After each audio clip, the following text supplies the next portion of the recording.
Hi, and welcome to Be Still and Know. Here I am, back again to talk about some things that have been going through my head, and I hope this is helpful for you. I know it's helpful for me because I have discussions with people or messages with people, and people who are also kind of in my same boat, and we discuss things, and I know that if we're discussing these things, there are other people that are thinking about these things as well. And so I thought, okay, let's try doing a video again because I've got a lot of stuff going through my head. The last video I did was about the lies and fear and how fear controls us. Now that is going to continuously come up because that is pretty much the only tool they have left is fear. And the fear controls everything. It controls how you approach a situation, everything. I mean, we talked about that. I'm not going to go on and on and on about that. Anyway, so one of the things that has really been coming up in my conversations in the last couple of weeks is just the, well, it actually hasn't come up, but I brought it up, is just like the paradigm shift that we've been going through. So we were told things growing up, and these things we just took at face value because they were given to us and told to us by trusted people. And these trusted people were taught these things by trusted people. And we had no reason to think that anybody would not be telling us the truth. And so these ingrained thoughts that we have in our minds, we just take for granted. And so when someone tells us that, well, guess what? That's not true. We're like, what? Of course it's true. I mean, I know it's true because it's something I know. And so then when you backpedal and you go, well, why do I know these things? And then you look and you see that all of the things you've been told were from textbooks, yes. But did you puzzle through the process of, well, how did they come up with that? Where's the research behind that? Is this valid research? Now, see, me being a scientist, I do know that process of elimination and scientific procedure. And that should be applied to everything. But we don't. We take things at face value. And now, so for us, those of us that are awake, we have been going down rabbit holes and rabbit holes. And some of us don't accept some, and some of us don't accept others. And that's because we get to a point of cognitive dissonance where even faced with facts, we can't see past it because we're so ingrained to believe what we believe without any real reason for why we believe it.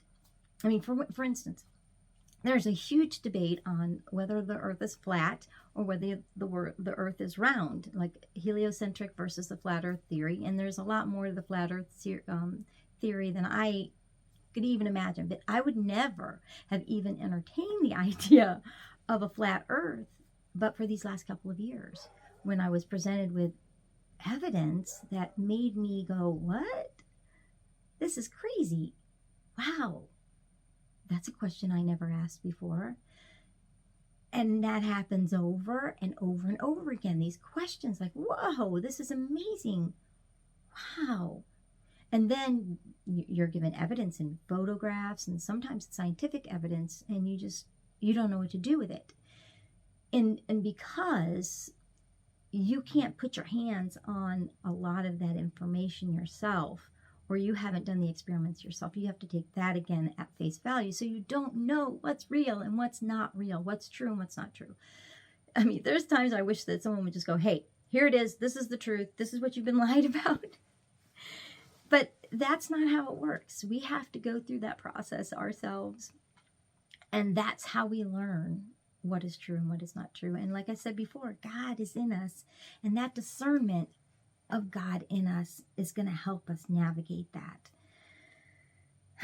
Coming to faith in God was the same kind of thing for me. I mean, there was a time where I struggled because I was brought up without church, and then I was thrust into a school that was supported by a church, and that church created so much fear and anxiety in me that by a teenager, by 13, 14 years old, I said, that's ridiculous. I give that up because it doesn't make any sense to me. None at all, because it invoked so much fear. And then for a very, very long time, I was just agnostic. I'm like, I agreed that there was probably a higher being and a God, but I didn't want anything to do with him because I thought I didn't want to live a life of fear and anxiety the whole time.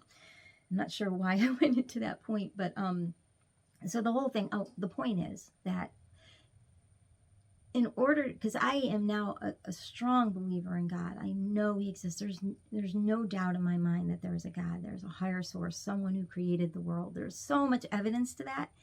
It's indisputable. And anyway, so my point is, I came back to that faith and I found the real God, the God that does not invoke fear and trepidation, the God who loves me for no reason but that he created me. And that he indwells me and he is in me and I was made in his image. That is indisputable to me. I have that core value and belief, and that will never leave me because I have found it on my own, and I found it through my own study. So that's kind of what I'm talking about, I guess, with this paradigm shift and then the cognitive dissonance. A lot of us get really frustrated, especially when we're dealing with a lot of people that are unawake, because we don't really know how to respond to them. So for instance, something might happen, and if it was one of our awake friends, we'd probably say this, whatever it is. But when it's someone who's asleep, you have to be really careful about how you approach that. Like I said before, when my husband was really upset about that musician that died, there's other things that have happened, and I just think, man, I just wish I could go into depth and conversation with him about this, but he is not ready. In fact, okay, actually I can go back to the flat earth thing. He heard me listening to a video of someone talking about the flat earth, someone who to me seems to be a trusted source, and that this person definitely believes in flat earth, but this person also brings evidence forward to show why he believes that.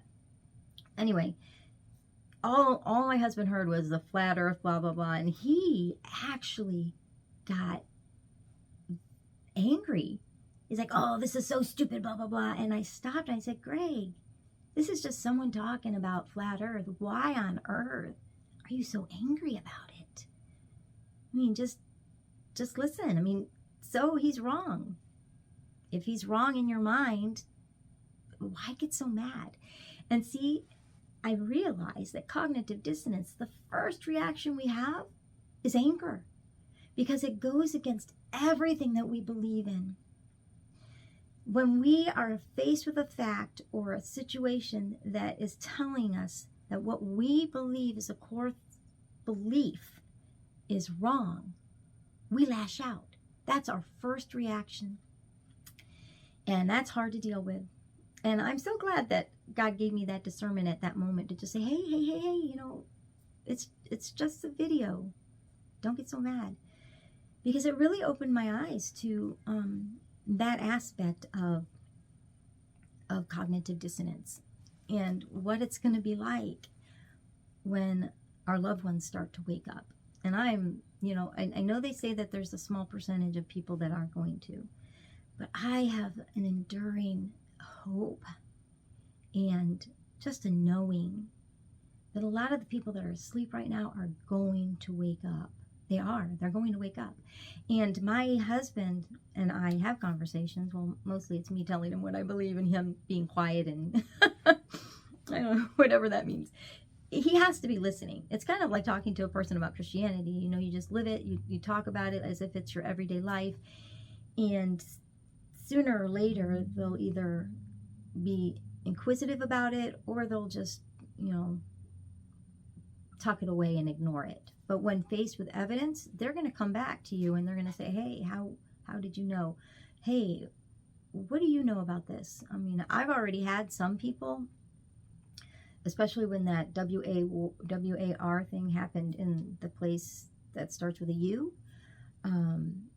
He said, hey, you're the one person I know that kind of understands a lot of like the 17th letter of the alphabet kind of stuff that's going on. What do you think about this? And I told him what I thought. And he came back with a lot of anxiety about that because the mainstream media has been saying something completely different. And they've been disputing a lot of the things that had been coming up.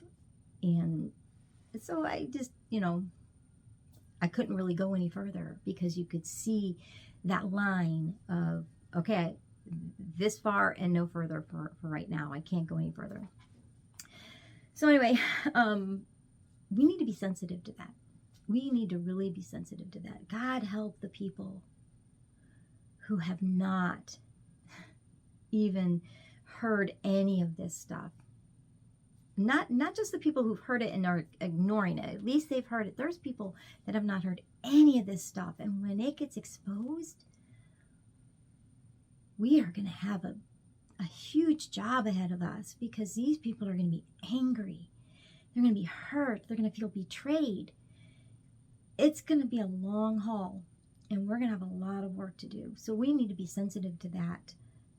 And not only that, we have to build walls and boundaries around ourselves, because things are going to be exposed that are awful, just awful.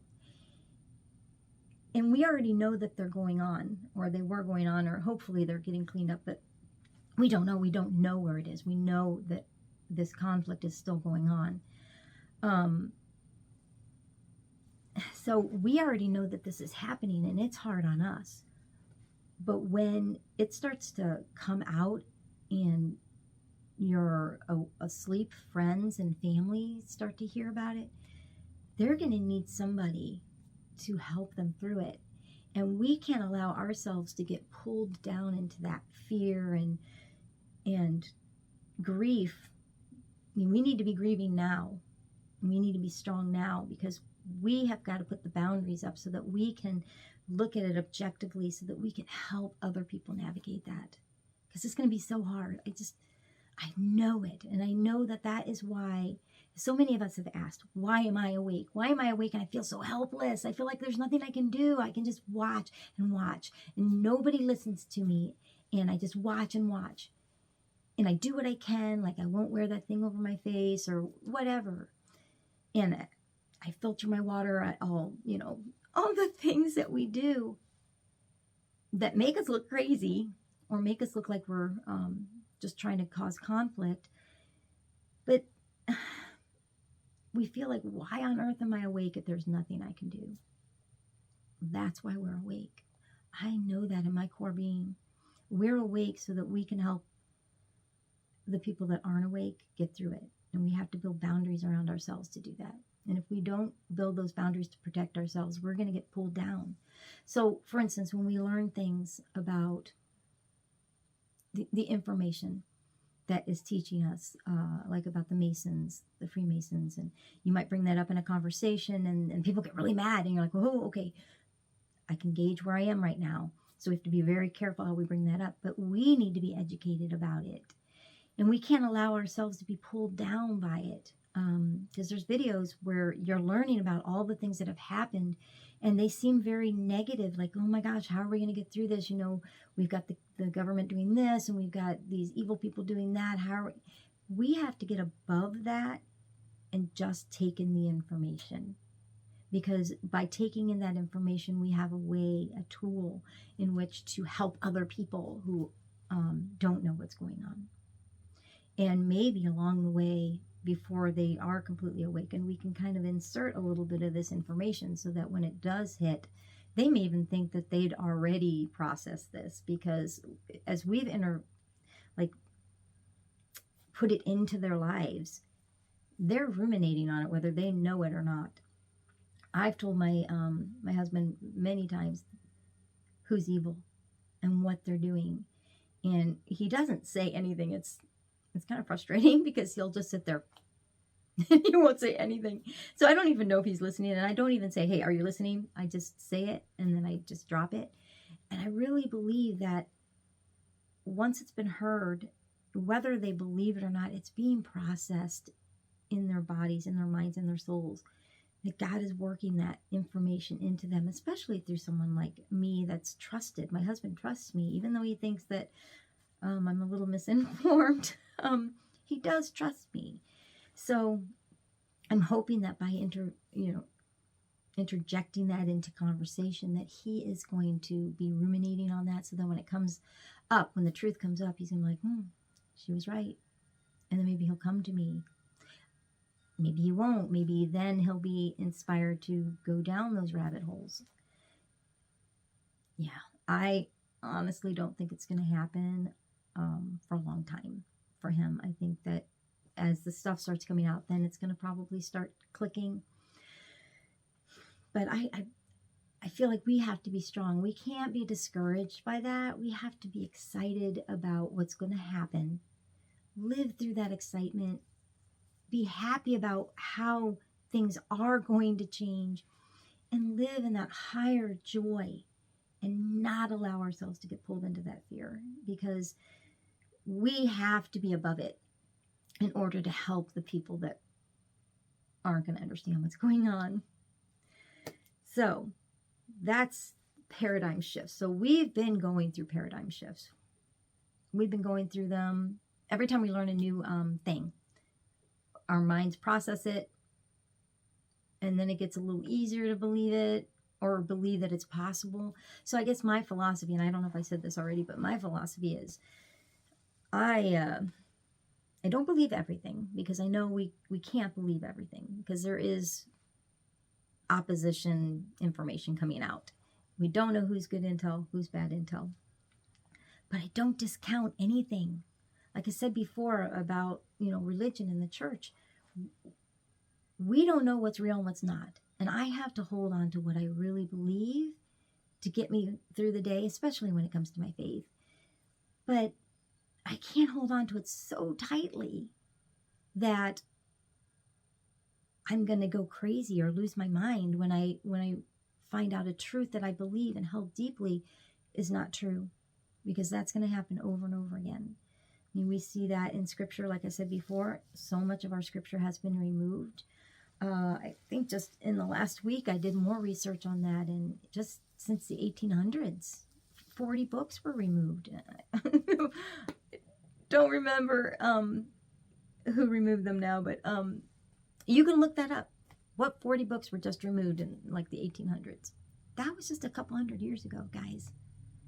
And censorship has been happening since Christ was born, since before Christ was born, since the beginning of the church. I mean, this dark cult has been around for thousands of years.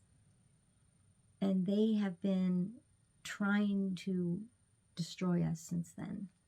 They are controlled by the bad guy, by the evil one. And we need to remember that. But not only that, bad guys have been around, but the good guys have been too.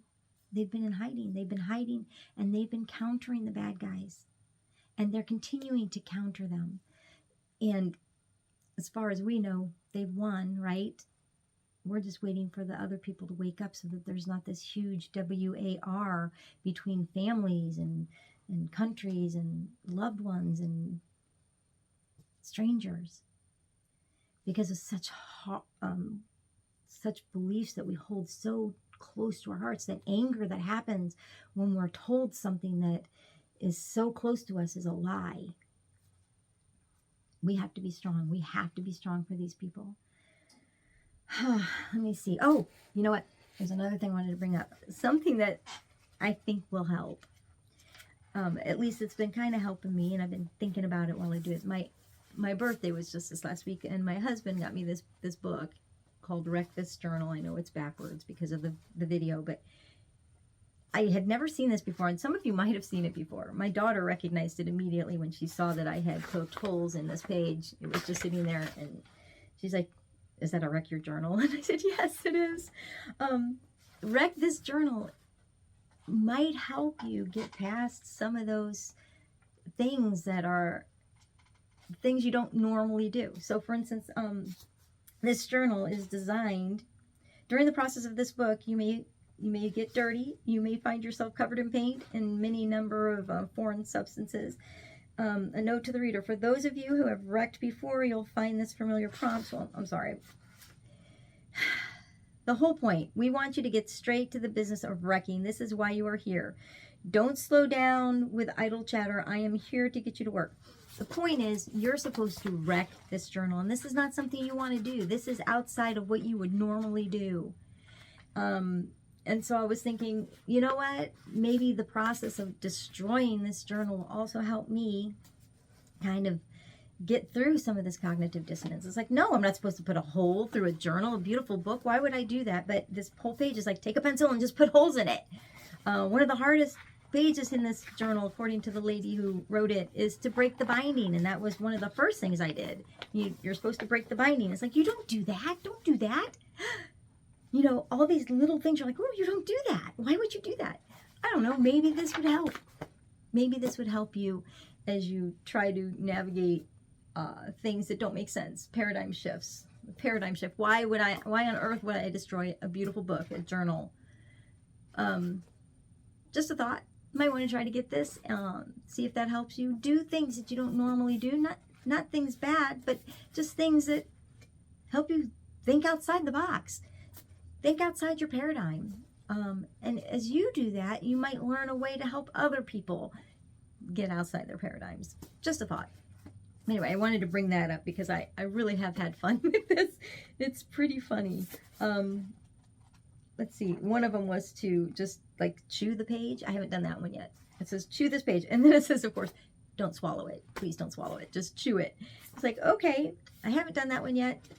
I will do that soon, I'm sure. I liked this one. This was to scribble wildly and with abandon and recklessly on this page. And that was kind of fun. The only frustrating thing, I guess, about that one was that my pen kept going out. So that was frustrating. But I did just continuously scribble on that with abandon, and it was fun. Do more things like that. But also, I would say, get out in nature and pray. Pray, pray, pray. Pray for discernment. Pray for the people that are suffering. Another reason we're here. Pray for the people that are suffering. All right, so that wraps up this video. I'm sure once I'm done and I put this all together, I'll go, oh, why didn't I talk about that? But I'll put another video together, and if there's anything that you want to comment about, or if you'd like to hit that subscribe button. I've got 3 subscribers. Woo! So excited. Thank you for subscribing. Just, you know, live every day in the anticipation of what's coming. And when you feel yourself getting worried or depressed or frustrated or anxious, remember, none of that comes from our God. None of it. So if you're feeling that way, pray for the release of those emotions and pray for just joy. Do something, anything to help you raise that that feeling to a joy and an anticipation and happiness that can help you be a light to other people, because we are moving from that darkness into light, and you need to be that light so that people see it and that you shine in the darkness, because there's a lot of darkness going on right now. I just really feel like the things that are going on, because I have been watching a little bit of the mainstream media just to see what's coming out and leaking out, knowing and watching it disattached with boundaries, knowing what's going on, but watching it and not going, oh my gosh, this is happening. No, don't get pulled down there. Remember, this is something that they have to see, and you understand why they have to see it.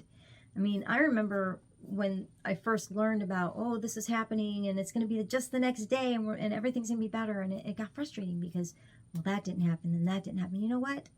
I knew in my core that it would have to take a long time, because I knew it had to get bad enough for the people that don't see it at all to be really scared. And I guess in that respect, the fear is helpful, because they have to either decide that they don't want to live in that fear. And so when that fear is lifted, or they're shown that it's not real, there's going to be such relief that they're never, ever going to let this happen again. We've heard that over and over again, and I knew that had to be true. I knew it could only be months. And so I'm hoping and praying for God to give me patient endurance over and over and over again. And just relaxing in the truth and the knowing that this is all going to end up great. The best is yet to come. Don't forget that. That is not just a catchphrase. It's true. And don't get discouraged and feel like, oh, it's not happening. It's never going to happen. It is. It is going to happen. And we are going to manifest that in our prayers. And we're going to manifest that in the way that we go forward every day. And we're not going to succumb to fear and anxiety. We are not going to do it. Because we know our God is amazing. And He is pulling us through that. I am going to wrap this up. I know I said that before. One thing I'd like to know is, okay, I did talk a little bit about Enoch last time. If there's something you'd like me to do some research on and bring forward, I would love to do that and maybe talk some more about some of the things I have talked about before. If you'd like that, let me know, because I'd love to do that. But then again, I do encourage you to do research as well, and do the things that are going to help you keep that high vibration, to keep that high energy, that thing that people see, that love, that joy, that presence of God in you that brings people to you, so that they come to you, they trust you, and then they want to know why. Why are you not afraid? That is a great way to get trust, because when this comes down, they're going to know who to turn to, and we're going to have a lot of patience with these people. All right. So thanks again, and have a great day. Bye.